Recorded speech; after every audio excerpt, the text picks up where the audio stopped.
ಜನನಿ ಸುದ್ದಿವಾಹಿನಿ ವೀಕ್ಷಕರಿಗೆ ನಮಸ್ಕಾರ. ನಾನು ರಮೇಶ್ ಹೆಗಡೆ ಗುಂಡುಮನೆ. ಮೇಲಿನ ಬಾಳೆಹಳ್ಳಿ ಗ್ರಾಮದ ರಸ್ತೆ ಅಭಿವೃದ್ಧಿಗೆ ಶಾಸಕ ಬೇಳೂರು ಅವರಿಂದ ಚಾಲನೆ. ಎಡ್ಜಿಗ್ಲೆ ಮನೆ ಗ್ರಾಮ ಪಂಚಾಯತಿ ನೂತನ ಗ್ರಾಮಸೌಧ ಉದ್ಘಾಟನೆ. ಬಾಳೆಹಳ್ಳಿ ನೂತನ ಬಸ್ ನಿಲ್ದಾಣ ಕಾಮಗಾರಿಗೆ ಶಂಕುಸ್ಥಾಪನೆ. ಗ್ರಾಮದ ಹಿರಿಯ ಮಾತೆಯರಿಗೆ ಶಾಸಕರು ಕೊಟ್ಟ ಗೌರವಕ್ಕೆ ಹರ್ಷಿತ ಮಾತೆಯರ ಪ್ರೀತಿಯ ಅಭಿನಂದನೆ. ಕಾರಣಗಿರಿಯಲ್ಲಿ ಸುಸಂಪನ್ನಗೊಂಡ ಸಂಗೀತೋತ್ಸವ, ತ್ಯಾಗರಾಜರ ಆರಾಧನೆ. ಎಷ್ಟೋ ಬಾರಿ ದೊಡ್ಡ ಹುದ್ದೆಯಲ್ಲಿದ್ದವರ ಸರಳತನ ಎನ್ನುವುದು ಸಾಮಾನ್ಯ ಜನರ ಮನಸ್ಸಿನ ಹರುಷಕ್ಕೆ ಕಾರಣವಾಗಿ ಆತ್ಮೀಯತೆ ಎನ್ನುವುದು ಶಾಶ್ವತವಾಗಿ ಉಳಿದು ಬಿಡಲಿದೆ. ಇದು ಜನಪ್ರತಿನಿಧಿಗಳ ವಿಷಯದಲ್ಲಂತೂ 100ಕ್ಕೆ 100 ಸತ್ಯ. ಅವರ ಕೆಲಸ ಕಾರ್ಯಗಳಿಗಿಂತ ಜನರೊಂದಿಗಿನ ಅವರ ಸರಳ ಭಾವದ ಗುಣ ಹೆಚ್ಚು ಜನರನ್ನು ಅವರತ್ತ ಸೆಳೆಯಲಿದೆ. ಇಂದು ಬಾಳೆಹಳ್ಳಿಯಲ್ಲಿ ಬಸ್ ನಿಲ್ದಾಣ ಮತ್ತು ರಸ್ತೆ ಅಭಿವೃದ್ಧಿ ಕಾಮಗಾರಿ ಶಂಕುಸ್ಥಾಪನೆಗೆ ತೆರಳಿದ್ದ ಶಾಸಕ ಬೇಳೂರು ಗೋಪಾಲಕೃಷ್ಣ ಅವರು ತಮ್ಮ ಸಹಜ ಸರಳತನದಿಂದ ಅಲ್ಲಿ ದೂರದಲ್ಲಿ ನಿಂತಿದ್ದ ಮಾತೆಯರ ಅಭಿನಂದನೆಗೆ ಪಾತ್ರವಾದ ವಿಶೇಷ ಸನ್ನಿವೇಶ ನಡೆಯಿತು. ಸ್ವಲ್ಪ ದೂರದಲ್ಲಿ ನಿಂತು ಕಾರ್ಯಕ್ರಮ ವೀಕ್ಷಿಸುತ್ತಿದ್ದ ಅಲ್ಲಿಯ ಹಿರಿಯ ಮಾತೆಯರ ಬಳಿ ಕಾರ್ಯಕ್ರಮ ಮುಗಿಯುತ್ತಿರುವಂತೆಯೇ ತಾವೇ ಖುದ್ದು ತೆರಳಿ ಅವರಿಗೆ ಗೌರವ ಕೊಟ್ಟು ವಿನಮ್ರವಾಗಿ ಮಾತನಾಡಿಸಿದ್ದು ಅಲ್ಲಿದ್ದ ಮಾತೆಯರ ಹೃದಯ ತುಂಬಿ ಆಶೀರ್ವದಿಸಿದ ಘಟನೆ ನಡೆಯಿತು. ಮಾತ್ರವಲ್ಲ, ಹಿಂದೆ ಪರಿಚಯವಿದ್ದು ತಮ್ಮನ್ನು ಮರೆತಿರಬಹುದು ಎಂದು ತಿಳಿದಿದ್ದ ಆ ಮಾತೆಯರಿಗೆ ಹುದ್ದೆಯಲ್ಲಿದ್ದರೂ ಸರಳತನ ಮೆರೆದ ಶಾಸಕರ ನಡೆ ಸಂತಸ ನೀಡಿರುವುದಾಗಿ ತಮ್ಮ ಭಾವನೆ ಹಂಚಿಕೊಂಡಿದ್ದಾರೆ. ಅದಕ್ಕಾಗಿಯೇ ಹೇಳುವುದು, ಜನಪ್ರತಿನಿಧಿಯಾದವರು ಜನರೊಂದಿಗೆ ಹೇಗಿರುತ್ತಾರೆ ಎನ್ನುವುದೇ ಮುಖ್ಯ.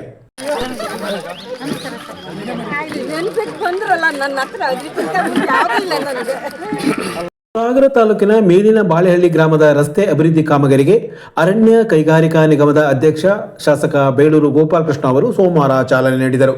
20 ಲಕ್ಷ ವೆಚ್ಚದಲ್ಲಿ ನಡೆಯುವ ಈ ಕಾಮಗಾರಿಯನ್ನು ಅತ್ಯಂತ ಗುಣಮಟ್ಟದ ಕಾಮಗಾರಿ ಆಗಿಸಬೇಕು ಎಂದು ಸಂಬಂಧಪಟ್ಟ ಗುತ್ತಿಗೆದಾರರಿಗೆ ತಿಳಿಸಿದ ಶಾಸಕರು, ಗ್ರಾಮೀಣ ಸಂಪರ್ಕಕ್ಕೆ ಒತ್ತು ನೀಡುವ ಹಿನ್ನೆಲೆಯಲ್ಲಿ ಇಂತಹ ರಸ್ತೆಗಳ ಅಭಿವೃದ್ಧಿ ಮಾಡಲಾಗುತ್ತಿದೆ ಎಂದರು.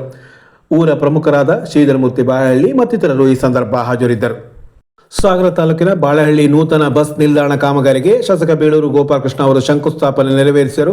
5 ಲಕ್ಷ ವೆಚ್ಚದ ಈ ಕಾಮಗಾರಿಯಲ್ಲಿ ಸುಸಜ್ಜಿತ ಗ್ರಾಮೀಣ ಬಸ್ ನಿಲ್ದಾಣವಾಗಬೇಕು ಎಂದು ಅವರು ಈ ಸಂದರ್ಭ ತಿಳಿಸಿದರು.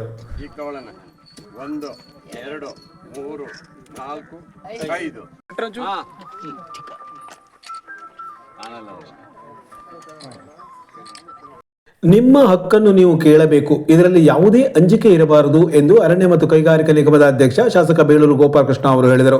ಎಡ್ಜಿಗ್ಲೆ ಮನೆ ಗ್ರಾಮ ಪಂಚಾಯಿತಿಯ ನೂತನ ಗ್ರಾಮಸೌಧ ಕಟ್ಟಡ ಉದ್ಘಾಟಿಸಿ ಅವರು ಮಾತನಾಡುತ್ತಿದ್ದರು. ಗ್ರಾಮ ಪಂಚಾಯಿತಿ ನಿಮ್ಮ ಹಕ್ಕುಗಳನ್ನು ಕೇಳುವ ಮೊದಲ ಮೆಟ್ಟಿಲು. ಆ ಕಾರಣಕ್ಕಾಗಿಯೇ ಗ್ರಾಮ ಸಭೆಯಲ್ಲಿ ಗ್ರಾಮದ ಎಲ್ಲರೂ ಪಾಲ್ಗೊಳ್ಳಬೇಕು ಎಂದವರು, ಈ ಹಿನ್ನೆಲೆಯಲ್ಲಿ ಮಹಿಳೆಯರು ಹೆಚ್ಚು ಗ್ರಾಮ ಸಭೆಯಲ್ಲಿ ಪಾಲ್ಗೊಳ್ಳಬೇಕು ಎನ್ನುವ ಉದ್ದೇಶ ಹೊಂದಿ ನಮ್ಮ ಸರ್ಕಾರ ಮಹಿಳಾ ಗ್ರಾಮ ಸಭೆಯನ್ನು ಕೂಡ ಆಯೋಜನೆ ಮಾಡುತ್ತಿದೆ. ಅಲ್ಲಿ ಮಹಿಳೆಯರು ತಮ್ಮ ಮನೆ ಕೇಳುವ ಅಥವಾ ಇನ್ನಿತರ ಮೂಲಭೂತ ಸೌಲಭ್ಯ ಕೇಳುವ ಹಕ್ಕನ್ನು ಚಲಾಯಿಸಬೇಕು ಎಂದು ಅವರು ಸಲಹೆ ನೀಡಿದರು. ಪಂಚಾಯಿತಿ ಅಧ್ಯಕ್ಷೆ ನಾಗವೇಣಿ ಪ್ರವೀಣ್ ಅಧ್ಯಕ್ಷತೆ ವಹಿಸಿದ್ದರು. ಸದಸ್ಯ ಗಿರೀಶ್ ಹೆಗಡೆ ಹಕ್ರೆ ಪ್ರಾಸ್ತಾವಿಕ ಮಾತನಾಡಿದರು. ವಿಧಾನ ಪರಿಷತ್ ಸದಸ್ಯ ಡಿಎಸ್ ಅರುಣ್ ಮಾತನಾಡಿದರು. ಪಂಚಾಯಿತಿ ಉಪಾಧ್ಯಕ್ಷರು ಮತ್ತು ಸದಸ್ಯರು ಹಾಗೂ ಇಒ ಶಿವಪ್ರಕಾಶ್ ಮತ್ತಿತರರು ಈ ಸಂದರ್ಭ ಹಾಜರಿದ್ದರು.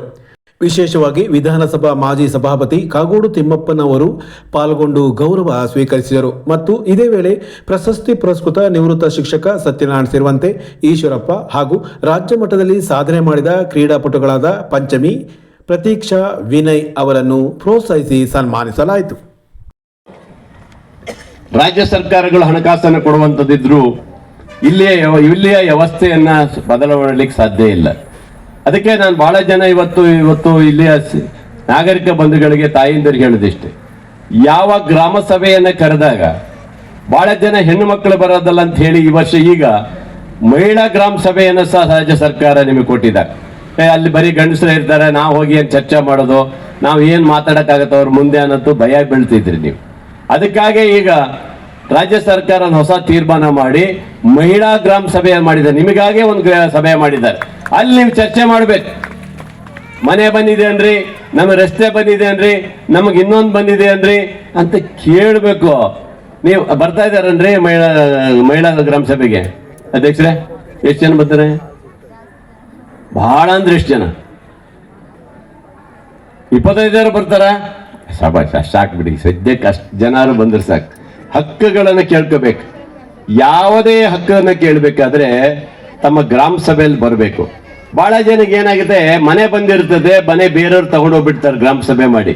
ಸರ್ ನಂಗೆ ಮನೆನೇ ಬರ್ಲಿಲ್ಲ, ಮನೆನೇ ಕೊಟ್ಟಿಲ್ಲ ಅಂತ ಹೇಳ್ತಾರೆ. ನೀವು ಗ್ರಾಮ ಸಭೆಗೆ ಹೋಗದೆ ಮನೆನೇ ಕೇಳ್ದೆ ಹೋದ್ರೆ ಅದು ಹೆಂಗ್ ಮನೆ ಕೊಡ್ತಾರೆ? ನಿಮ್ಮ ಮನೆಗೆ ಹುಡ್ಕೊಂಡು ಬಂದು ಕೊಡ್ತಾರ? ಕೊಡ್ಲಿಕ್ಕೆ ಬರೋದಲ್ಲ. ಆದ್ರೆ ಮೆಂಬರ್ ಇರ್ತಾರೆ ಪಾಪ ನಿಮ್ಮ ವಾರ್ಡಲ್ಲಿ, ಅವರೆಲ್ಲ ಏನೋ ಹೇಳಿ ನಿಮಗೆ ಒಪ್ಪಿಸಿ ಏನು ಮಾಡ್ಬೋದು. ಬಿಟ್ರೆ ಗ್ರಾಮ ಸಭೆಗೆ ಬರ್ಬೇಕು. ಗ್ರಾಮ ಸಭೆಗೆ ಬಂದು ನಿಮ್ಮ ಹಕ್ಕುಗಳನ್ನ ಮಂಡನೆ ಮಾಡಿದಾಗ ನಿಮಗೆಲ್ಲ ಹಕ್ಕುಗಳು ಸಿಗುತ್ತೆ ಅಲ್ಲಿ.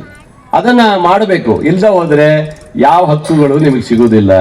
ಹಾಗಾಗಿ ಇಂಥ ಒಂದು ವ್ಯವಸ್ಥೆ ಇವತ್ತು ರಾಜ್ಯ ಸರ್ಕಾರಗಳು ಮಾಡಿದವು. ನಿಮಗೋಸ್ಕರ ನಿಮ್ಮ ಮನೆಯಲ್ಲೇ ಇಲ್ಲೇ ಮಿನಿ ವಿಧಾನಸೌಧವನ್ನ ಕೊಟ್ಟು ಸಂಪೂರ್ಣವಾದಂತ ವ್ಯವಹಾರ ಮಾಡ್ಲಿಕ್ಕೆ ಅವಕಾಶವನ್ನ ಇವತ್ತು ಸರ್ಕಾರಗಳು ಕೊಟ್ಟಿರ್ತಾವೆ. ಅದನ್ನು ಪಡಿಬೇಕು ನೀವು. ತ್ಯಾಗರಾಜರ ಕೀರ್ತನೆಗಳು ಸರ್ವಕಾಲಿಕವಾದದ್ದು. ಸಂಗೀತಗಾರರು ಭಾಷಾ ಪ್ರಾಂತ್ಯಗಳ ಭೇದವಿಲ್ಲದೆ ತ್ಯಾಗರಾಜರ ಮಹೋತ್ಸವವನ್ನು ಆಚರಿಸುತ್ತಾರೆ ಎಂದು ರಾಷ್ಟ್ರ ಪ್ರಶಸ್ತಿ ಪುರಸ್ಕೃತ ಗಾಯಕ ಗರ್ತಿಕೆರೆ ರಾಘಣ್ಣ ಹೇಳಿದರು.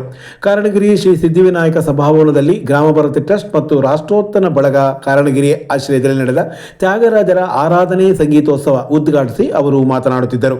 ತ್ಯಾಗರಾಜರು 96 ಕೋಟಿ ರಾಮನಾಮ ಜಪಿಸಿ ಶ್ರೀರಾಮನಾಮ ಸಾಕ್ಷಾತ್ಕಾರ ಪಡೆದಿದ್ದರು. ಅವರಿಂದ ರಚಿಸಲ್ಪಟ್ಟ ಸಂಸ್ಕೃತ ಮತ್ತು ತೆಲುಗು ಭಾಷೆಯ 2400 ಕೃತಿಗಳಲ್ಲಿ ಹೆಚ್ಚು ಪಾಲು ರಾಮಾಯಣದ ಸನ್ನಿವೇಶಗಳನ್ನು ಕಾಣಬಹುದು. 5 ರಾಗಗಳಲ್ಲಿ ರಚಿಸಿರುವ ಪಂಚರತ್ನ ಕೀರ್ತನೆಗಳ ಗಾಯನ ತುಂಬಾ ಜನಪ್ರಿಯವಾಗಿದೆ ಎಂದು ಅವರು ಹೇಳಿದರು. ಗ್ರಾಮ ಭಾರತಿ ಅಧ್ಯಕ್ಷ ಹನಿಯ ರವಿ, ರಾಷ್ಟ್ರೋತ್ಥಾನ ಬಳಗದ ಅಧ್ಯಕ್ಷ ನಳಿನ್ ಚಂದ್ರ, ದೇವಸ್ಥಾನ ಸಮಿತಿ ಅಧ್ಯಕ್ಷ ಶಂಕರನಾರಾಯಣ್ ಭಟ್, ಆರತಿ ಮಹೇಶ್, ಗಾಯಕ ಸುರೇಶ್ ಮತ್ತಿತರರು ಈ ಸಂದರ್ಭ ಪಾಲ್ಗೊಂಡಿದ್ದರು. ಗಾನಸುಧಾ ಸಂಗೀತ ಶಾಲೆ, ರಾಗಲಹರಿ ಸಂಗೀತ ಶಾಲೆ, ಸರಸ್ವತಿ ಸಂಗೀತ ಶಾಲೆ, ಅಮೃತ ಶಾಲೆ ನಗರ, ಶಾರದಾ ಸಂಗೀತ ಶಾಲೆ ಮತ್ತಿತರ ಸಂಗೀತ ಶಾಲೆಗಳ ವಿದ್ಯಾರ್ಥಿಗಳಿಂದ ಕೀರ್ತನೆಗಳ ಗಾಯನ ನಡೆಯಿತು. ನಂತರ ಬೆಂಗಳೂರಿನ ಶ್ರೀ ಗುರು ಗುಹಾ ಸಂಗೀತ ಮಹಾವಿದ್ಯಾಲಯ ವಿದ್ಯಾರ್ಥಿಗಳು ಸಂಗೀತ ಕಚೇರಿ ನಡೆಸಿಕೊಟ್ಟರು.